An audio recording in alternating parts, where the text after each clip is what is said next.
Yep. Hi, Alan. Having studied the game ranching revolution in Southern Africa, it seems to me that...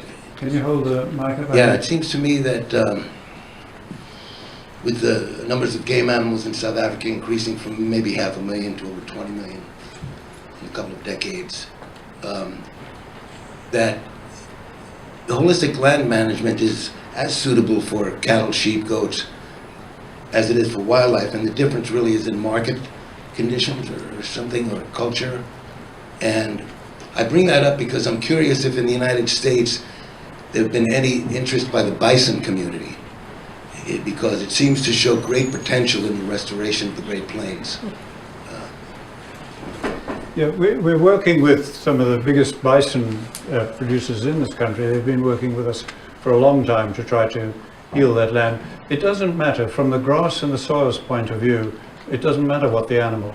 And this is the problem I struck when I believed, and I was working with American Fulbright scholars at the time, this was way back in the 60s, that if we could get rid of the livestock, we could do it with wildlife. Well, I found we couldn't, because of what's happening in the parks and everything. We've so interfered with the pack hunters, the predation, the freedom of movement, that we don't have a natural situation existing. So even if you go to the Serengeti with the big million wildebeest, etc., I was there recently, 12 days on horseback, riding, with herds and so on, and everywhere I was looking at way over 50% bare soil.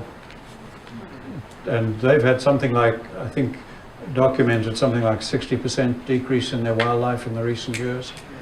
We've just got no option but to bring livestock in with them, as we're doing on our learning site in Africa. Run them together. Yeah, we run them together. We run our herd of cattle, sheep and goats.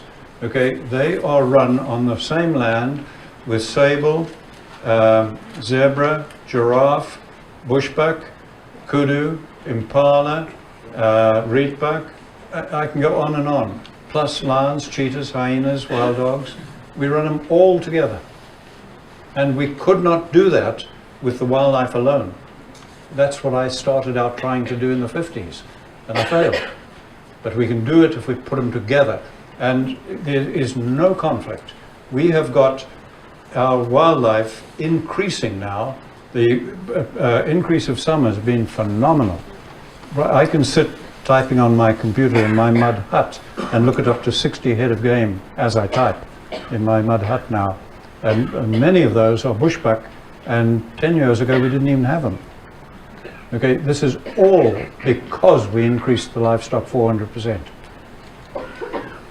That's what's given it to us. So picture it like the wildlife on that land doing their thing, and us using this bulldozer that doesn't use diesel, doesn't pollute, but we can't park it, and this bulldozer is creating the habitat.